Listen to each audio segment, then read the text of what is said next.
A new offer from Johnson & Johnson to settle tens of মার্কিন thousands of বহুজাতিক cases. Pharmaceuticals company Johnson and জনসনের talcum পাউডারে ক্যান্সারের উপাদান থাকার অভিযোগে কোম্পানিটিকে আবারও জরিমানা করা হয়েছে।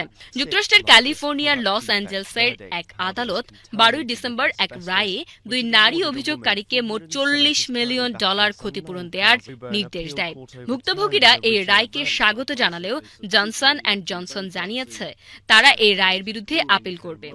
এর আগে চলতি বছরের অক্টোবর মাসে ক্যান্সারে মারা যাওয়া এক নারীর পরিবারকে $966 মিলিয়ন ক্ষতিপূরণ দিতে জনসন অ্যান্ড জনসনকে নির্দেশ দিয়েছিল যুক্তরাষ্ট্রের আরেকটি আদালত। আদালতের নথি অনুযায়ী মনিকা কেন্টের ডিম্বাশয়ের ক্যান্সার ধরা পড়ে 2014 সালে এবং জেবোরা শুলসের 2018 সালে।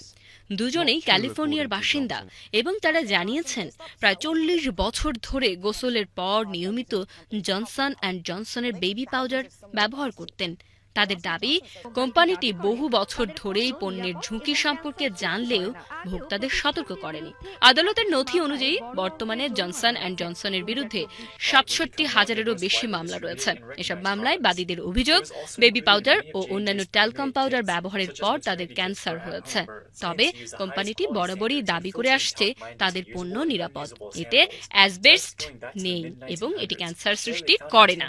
তবে আদালতের নির্দেশের পর জনসন অ্যান্ড জনসনের বিরুদ্ধে চলমান মামলাগুলোর ভবিষ্যৎ এবং বহুল ব্যবহৃত ট্যালকাম পাউডারের নিরাপত্তা নিয়ে নজর রাখছে পুরো বিশ্ব।